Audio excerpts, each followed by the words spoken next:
वर्षानुवर्ष अशी लाखो प्रकरणं आता महाराष्ट्रामध्ये प्रलंबित दिसत आहेत आपल्याला। पुढच्या 6 महिन्यामध्ये आम्ही यामध्ये मोठ्या प्रमाणावर त्या ठिकाणी एसओपी तयार करतो आहे।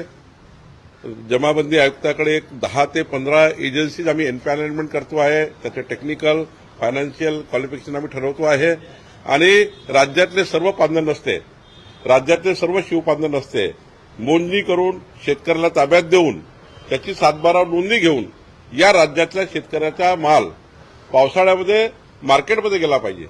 पावसाळ्यामध्ये शेतातला माल हा मार्केटमध्ये जात नाही म्हणून 4 महिने शेती पिकत नाही, शेतकऱ्याला आपला मालच देता येत नाही मार्केटमध्ये। त्यामुळे काही करून या राज्याचा सर्वात मोठा हा जो टास्क आहे की प्रत्येक शेतकऱ्याला रस्ता मिळावा, पक्का रस्ता मिळावा। आज डांबरीकरण नाही करता येणार, पण माती मुरमाचा जरी रस्ता आला शेतकऱ्यांना तरी त्यांचं शेतीवर 2 तरी पिके त्यांना घेता येतील अशी योजना आम्ही करतो।